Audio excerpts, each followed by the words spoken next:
할렐루야. 우리 사노라면 참 기이하고 신기하고 또 어떤 때는 어처구니 없는 그런 일들이 왕왕 있곤 합니다. 아마도 그런 일이 예나 지금이나 비일비재할 텐데요. 그 중에 시편 118편 22절 23절에 있는 말씀을 보면요. 건축자들의 버린 돌이 모퉁이의 머릿돌이 되었나니 이는 여호와께서 행하신 일이요 우리의 눈에 보기에 신기하도다. 어처구니도 없고 신기하기도 하고 그런 얘기입니다. 아프리카 문명에 이렇게 노출되기 전에 거기 이제 서구 사람들이 가가지고 그런 이제 아주 외진 곳에 이런 사람들이 있는 곳에 가서 이렇게 탐험을 하고 이렇게 하다 보니까 아이들이 뭘 가지고 노는데 공깃돌 같이 이렇게 돌을 가지고 노는데 근데 그게 가만히 보니까 다이아몬드 원석이에요. 그러니까 그걸 모르는 아이들은 그냥 돌멩이에 불과한 거죠. 그래서 이제 그걸 그 아이들에게 그냥 깡통 하나 주고 이렇게 신기하게 그쪽에서는 보기에 신기하게 보이는 참 콜라 깡통 하나 주듯이 주고 다이아몬드 원석을 가져왔다 이런 얘기도 듣곤 했었습니다. 참 폐자재인 줄 알았는데 건축에 전혀 쓸모가 없는 줄 알고 안 맞아 이건 우리 교회 가고 안 맞아 하고 갖다 내다 버렸는데 그게 어마어마한 멋진 그 건축물에 그냥 진짜 보석같이 쓰여지는 모퉁이 돌이 되었다. 이런 이야기를 하는 걸 보면서 꼭 우리의 일상, 신앙생활이라고 하는 특별히 신앙생활을 한다고 하면서 특별히 더 그런 일들이 있는 것 같아요. 이 선민이면서 유대인, 선민이라고 하는 유대인이 참 어마어마한 인류 역사에 정말 특별한 은혜를 입어서 하나님의 오래적부터 그 유대 민족이 가지고 오는 아주 놀라운 약속이 있습니다. 아브라함과 다윗에게 허락한 확실한 은혜. 그러니까 그 아브라함과 다윗의 자손으로 오시는 이 세상을 구원할 메시아를 품고 있는 민족인 거죠. 그 약속을 가지고 있었어요. 그런 그 약속을 가지고 있던 그들이 하나님이 정말 그들 조상 대대로 이스라엘의 그 운명을 좌우하고 인류의 운명을 좌우할 만한 인류 구원할 메시아에 대한 약속, 언약을 가지고 있었고 수많은 증거들을 다른 사람 몰라도 이 선민 이스라엘에게만큼은 특별하게 그 하나님의 참 축복의 통로로 삼으시려고 그렇게 해서 그 약속과 언약을 주시고 그리고 그 메시아에 대한 그런 꿈을 가지고 기다리고 있었습니다. 그런데 그 때가 차서 하나님이 그 약속한 메시아를 보내시는데 그들이 기대하던 멋진 다윗왕 같은 멋진 참 제왕의 모습으로 보내거나 또 아니면 정말 인간 눈으로 보기에 설명이 필요하지 않을 만큼 지혜롭거나 능력이 충만해 보이거나 대단한 걸 소유했거나 이런 세속적 관점에서 그런 인간적 관점으로 이렇게 하지 않고 저 갈릴리 식민지였던 이스라엘의 저 북방 갈릴리에 그것도 이방인 취급을 받던 나사렛 그 동네에서 목수의 아들로 자라난 나사렛 청년 예수의 모습으로 오시는데 고운 모양도 풍채도 없고 사람이 보기에 흠모할 만한 아무것도 없는 거예요. 그리고는 그 초라해 보이는 그 질그릇 같아 보이는 그분의 삶이 공생애를 통해서 드러났을 때 참 내용은 정말 엄청나고 그 충격적이고 파격적이었지만 그들이 가지고 있는 걸 포기할 만큼 대단해 보이진 않았습니다.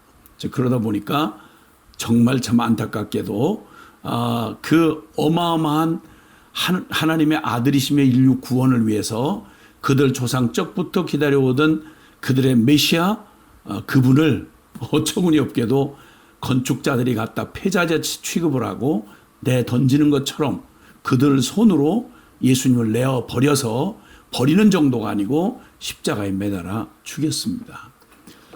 세상에 일어나는 어처구니 없는 일이 많은 중에 이보다 더 어처구니 없을 수가 어디 있겠어요.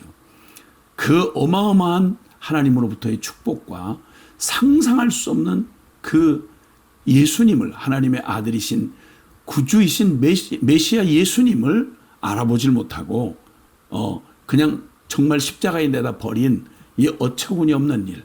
근데 그들이 완벽한 실수로 갖다 버린 그를 주님은 우리 눈에 보기에 너무도 신기하게 그분을 인류 구원의 모퉁이 돌로 사용하시고 인류 구원의 구주로 써주신 이 일이야말로 설명 불가한 신기한 일이다. 정말 신기한 일이다. 참 정말 이런 일들이 구약의 통로였던 이스라엘만 그런 게 아니고요. 놀랍게도 그 예수님을 믿는다고 하는 교회 안에도 이런 일들이 일어나곤 하는 겁니다. 그 초대교회 요한계시록의 그 대상이 되었던 7교회가 있죠. 그 중에 에베소부터 시작해서 라오디게아 교회에 이르는 7교회를 향해서 말씀하신 중에 그 교회의 머리 되신 예수 그리스도가 어떤 분이신지를 계시록을 열자마자 거기 정말 놀랍도록 계시해 주시고, 그리고 세상에서는 너무 초라해 보이고 정말 핍박당하고 죽임당하고 쫓겨다니고 별 볼이 없어 보이는 교회들의 그 교회라 그러면 교회는 예수 그리스도의 그분을 믿는 믿음의 터 위에 서 있는 거고, 그 교회의 실제 그 교회의 주인은 사람이나 뭐 성직자가 아니라 예수 그리스도 살아계신 하나님의 아들이시며 만왕의 왕이신 예수님이 머리가 되신 교회죠. 그 교회의 7교회를 향해서 여러 형편으로 이렇게 우왕좌왕 또 뭐 칭찬받을 것도 있지만 책망받을 일들도 많이 있었던, 그 중에 특별히 마지막 언급되었던 라오디게아 교회는 그가 좀 먹고 살기가 괜찮은 동네였습니다. 한마디로 말하면 교회를 교회되게 하는 교회의 생명의 머리이신 예수님 빼고는 다 갖췄어요. 그들 스스로 말하기를 우리는 부자라. 우리는 부요하여서 부족한 게 전혀 없다. 우리 교회는 아무것도 부족한 게 없다. 너무 하나님 축복을 받아서 너무 풍성하다. 예수님 빼고는 다 있었어요. 부족한 게 없는 거예요. 사람도 있고요, 돈도 있고요, 건물도 있고요, 뭐 교회 가지고 있었을 거 다 가졌어요. 모든 프로그램 다 오늘날로 말하면 다 있었겠죠. 당시에서는 앞선 교회였죠. 그때 요한계시록 3장 20절에 안타깝게도 예수님께서 라오디게아 그 사람 교회를 향해서 내가 문 밖에 서서 문을 두드리노니 너희의 심령의 문을 두드리노니 누구든지 내 음성을 듣고 문을 열면 내가 그에게로 들어가 그는 나로 더불어 먹고 나는 그로 더불어 먹으리라 라고 말씀하시는 거예요. 이 무슨 얘기입니까? 교회에서 예수님 빼고 다 있는 거예요. 예수님만 없어요. 예수님이 그들의 심령 밖에 내쫓겨난 상태인 거예요. 그런 교회가 있었던 거예요. 라오디게아 교회. 오늘날 우리에게 예수님은 어떤 취급을 갖고 계시는지 묻지 않을 수가 없어요. 예수님을 믿고 열심히 교회 봉사도 해요. 다 교인들끼리 교제도 하고요. 훌륭한 목사님 막 설교에 감탄도 하고요. 근데 실상 삶에서 예수님 모시고 사는 게 예수 믿는 사람인데 그 예수님에 대한 그 기대를 그냥 별로 크게 도움을 주시는 분이 아닌, 엄청난 교리는 있어서 그런 천국 갈 소망도 있고 나 죄사함 받고 구원받게 해주셨다. 이 거창한 교리로서 예수님이 계시는데 실제 삶에는 별로 그렇게 기대를 안 해요. 좀 힘있고 좀 돈 있는 사람은 기대가 되는데 눈앞에 어른거리는 저 정치 권력가들이나 교계 권력가들은 눈에 뵈고 실감이 나는데 예수님은 별로 도움이 안 되는 거예요. 더군다나 코로나19 사태 지금 그리고 아프간의 비극을 보면서 그냥 무기력해 보이는 거죠. 아무것도 할 게 없네. 그런데 우리와 함께 계시다고 하는, 그리고 그 땅을 통치하고 다스리시는 예수님에 대한 기대가 별로 없어요. 서글픈 얘기밖에 없는 거죠. 안 믿으면 허전하고 불안하긴 한데 그래 큰 기대나 또 실제가 되기에는 실제가 안 되니까 그렇게 기도 안 하는 거예요. 왜냐하면 기대감이 별로 없으니까. 그리고 믿질 않는 거예요. 사람들의 눈치를 살피고 도움을 받으러 다니면서도 그 하나님 믿으라고 그러면 자꾸만 황당한 얘기하는 것처럼 얘기하는 거죠. 그 예수님이 그런 분인가요? 예수님이 그거밖에 안 되나요? 그 다른 건 다 있는데 예수님은 없는 거예요. 이게 얼마나 비극입니까? 교회뿐만 아니라 우리의 삶이 그렇다면 어떻게 했어요? 혹시나 다른 걸 다 잃어도 구약의 하박국의 노래처럼 모든 게 다 사라지고 내게 남은 게 하나도 없을지라도 나는 여호와로 인하여 기뻐하고 즐거워하리로다. 이런 말은 그저 성경에 그냥 한 구절이 있는 걸까요? 난 예수님밖에 남은 게 없어요. 사람들 다 떠났어요. 난 뭐 건강도 잃고요. 난 의지할 게 아무것도 없어요. 그냥 너무너무 그냥 서글프게 들리는 모든 게 다 사라져도 예수님이 내게 함께 있다 그러면 그 모든 것을 능가할 그 모든 것을 그냥 삼킬 만한 그런 예수님 아닌가요? 우리가 어떻게 취급하든 꼭 유대인들이 건축자의 버린 돌처럼 예수님을 내어버렸어요.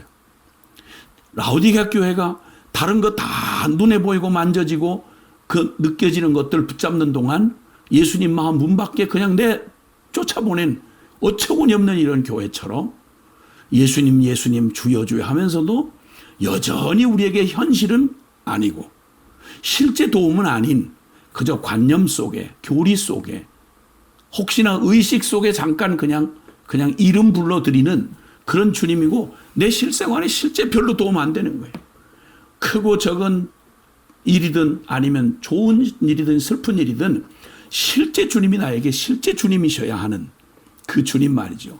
우리가 어떻게 대하든 상관없이 오늘 놀랍게도요.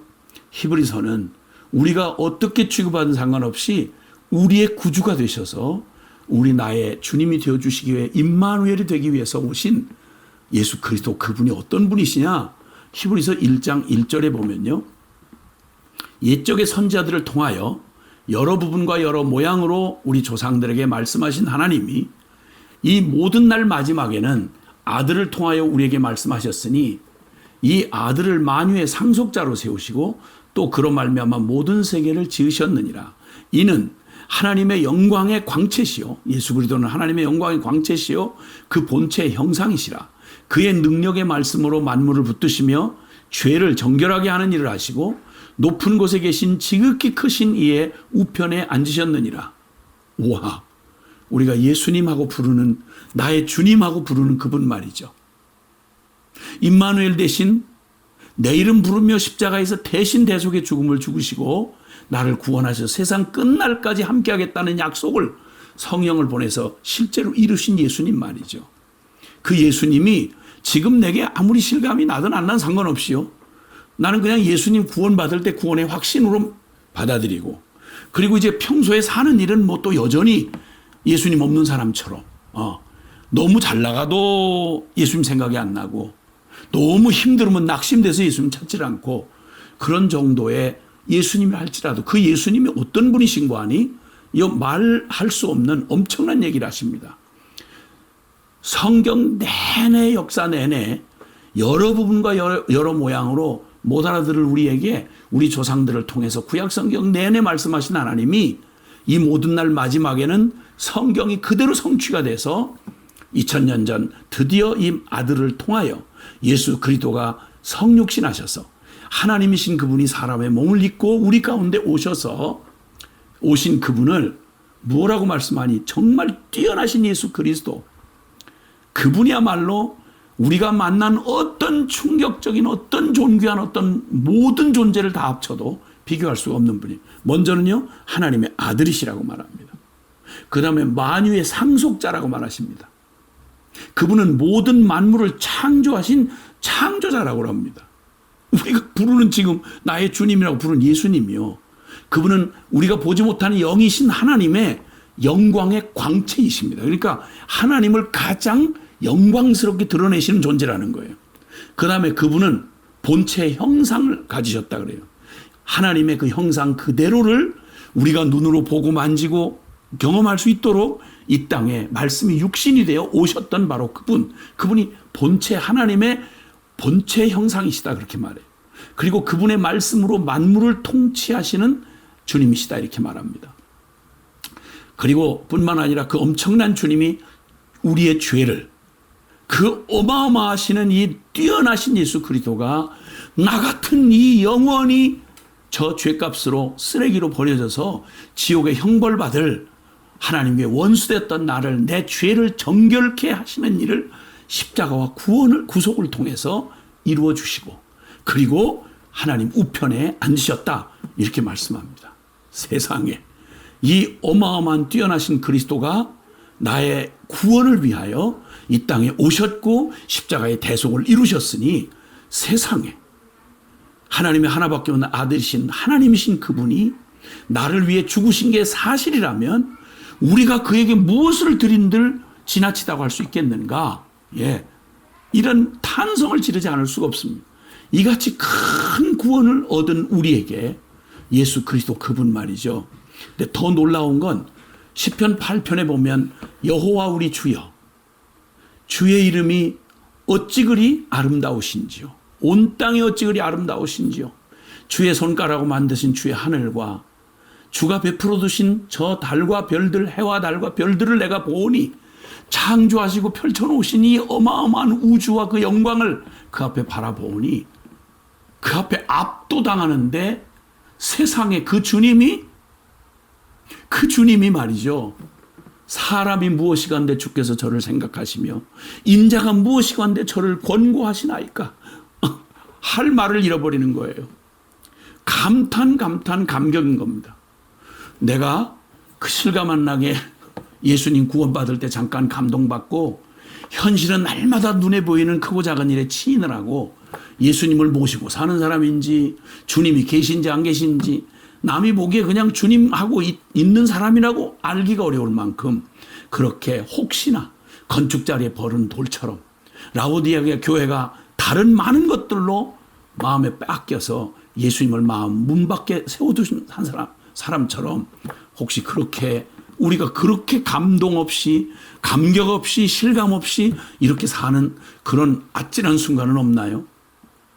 그 주님이 그 에베소서 2장 4절에 보면 그 놀라운 뛰어나신 예수 그리스도가, 긍휼에 풍성하신 하나님이 허물로 죽은 우리를 예수 그리스도와 함께 살리셨고, 십자가 부활을 통해서, 그리고 함께 하늘에 올리시고, 그리고 함께 하늘에 앉히신지라. 이게 바로 거듭난 그리스도인의 놀라운 신분인 겁니다. 그게 바로 임마누엘 되시기 위해서 오신 예수 그리스도, 이 땅에 사람으로 오셔서 갈릴리 나사렛 청년으로 하셨던 그 주님이 이런 어마어마한 분이에요. 그러니까 이 주님을 알아가면 알아갈수록 그 주님이, 그 예수님이 나의 전부가 되시기 위해서 오셔서 나와 함께 죽고 나와 함께 부활하셔서 나의 전부가 되어주신 예수 그리스도를 모시고, 내가 사는 것 아니요 내 안에 사시는 예수 그리스도가 내 안에 사시는 것이라는 이 고백을 하게 되는 그리스도인이야말로 정말 상상도 할 수 없는 어마어마한, 내 느낌이 없고 지금 감정이 어떻고 지금 어떤 고통 가운데 있고 크고 작은 두려움에 쌓여 있고, 이 모든 게 사실이면 지금 이 뛰어나신 그리스도야말로 더 영원히 사실이에요. 우리가 누리는 현실은 지나가지만요, 언제나 바뀌지만요, 뭘 보고 우리가 놀라고 충격받아야 되죠? 이 그리스도를 날마다 주목하는 거예요. 이 주님으로 날마다 우리의 고백이 감격에 넘쳐야 되는 거죠. 날마다 생생한 복음인 거죠. 주 예수보다도 귀한 것은 없네. 이 세상 행복도, 이 세상 부귀도, 이 세상 명예도 나 다 버렸네. 주 예수보다도 귀한 것은 없네. 우리 주님이 영원히 찬양받으시기 합당하십니다. 우리 그 주님이, 그 뛰어나신 그리스도가 저와 여러분의 한 운명이 되신 임마누엘 주님이십니다. 오늘도 생생한 주님이십니다. 할렐루야.